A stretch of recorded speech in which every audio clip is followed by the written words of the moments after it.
దీన్ని అమలు చేయడానికి సూచనలు ఇవ్వండి. మీరు అన్ని అనుమానాలను లేవనెత్తి అసలు ఈ తీర్మానానికే ఒక చట్టబద్ధత లేదన్నట్టుగా చర్చ జరగడము ఇది మనందరికీ మంచిది కాదు. కాబట్టి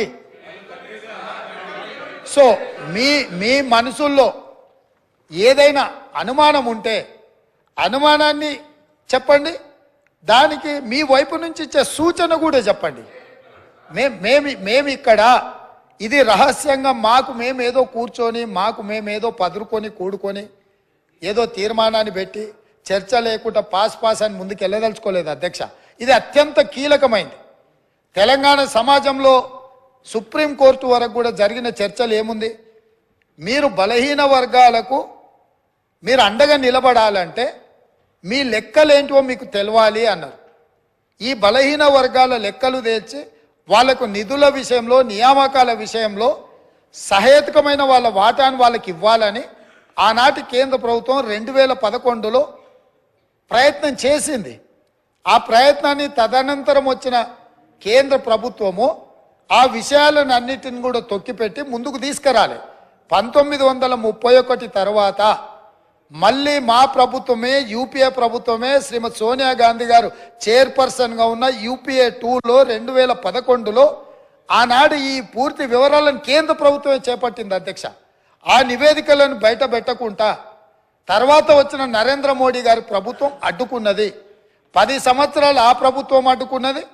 10 సంవత్సరాలు గత ప్రభుత్వం సమగ్ర కుటుంబ సర్వే చేసి వివరాలు బయట పెట్టకుండా ఈరోజు ఆ వివరాలను కూడా దాచిపెట్టారు. అందుకే ఈరోజు మేము స్పష్టంగా, ఎందుకంటే 1% ఉన్నోళ్లకు డెఫినెట్గా బాధ ఉంటుంది. ఎందుకంటే మేము 1% రాష్ట్రాన్ని అంతా మా చేతుల్నే గుప్పిట్లో పెట్టుకున్నాం. ఈరోజు లెక్కలన్నీ బయటకు వస్తే 50% ఉన్నోళ్ళకి ఎక్కడ మనం రాజ్యాధికారంలో భాగం ఇవ్వాల్సి వస్తుందన్న ఆలోచనతోటి కొంతమందికి బాధ ఉండొచ్చు అధ్యక్ష. నేను ఆ వివరాల జోలికి వెళ్ళదలుచుకోలేదు. ఇప్పటికైనా ప్రధాన ప్రతిపక్ష నాయకుడు వారు వచ్చి, ఒకవేళ వారు రాకపోయినా వారిని ఎవరినైతే చేయాలనుకున్నారో వారు మాట్లాడకుండా పక్క నుంచి నకలు చిట్టీలు అందించి పెద్దలు కడియం శ్రీహరి గారిని కూడా తప్పుదో పట్టించే ప్రయత్నం చేస్తారు. ఎందుకంటే పాపం వారి కడియం శ్రీహరి గారి చిత్తశుద్ధి పట్ల మాకు ఎలాంటి అనుమానం లేదు. నేను పదే చెప్పినా ఇప్పుడు కూడా ఆన్ రికార్డులో చెప్తున్నా. కాకపోతే సావాస దోషం అంటారు కదా, కొంతమంది పక్కలో కూర్చొని వారిని కూడా తప్పుదోవలో నడిపించే ప్రయత్నం చేస్తుండ్రు.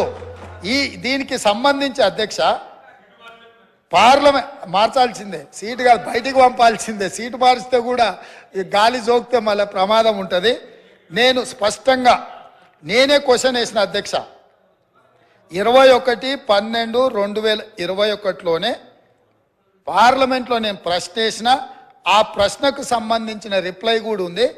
తారక రామారావు గారికి ఇది పంపుతా, ఎందుకంటే వారికి ఏమైనా అనుమానాలు ఏమైనా ఉన్నాయో నా ప్రశ్నకి ఇచ్చిన జవాబు డీటెయిల్గా ఇక్కడ ఉన్నది.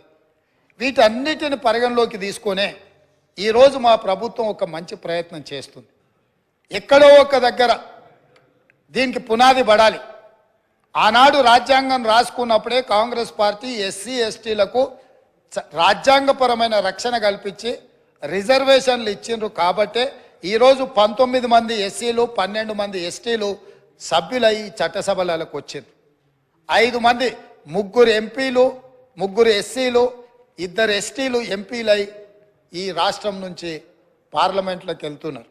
ఇవన్నీ కూడా కాంగ్రెస్ పార్టీ ప్రజల యొక్క అవసరాలను అన్నిటినీ దృష్టిలో పెట్టుకొని వాళ్ళు అడగకంటే ముందే వాళ్ళ అవసరాలు తీర్చాలన్న ఆలోచన మాకుంది.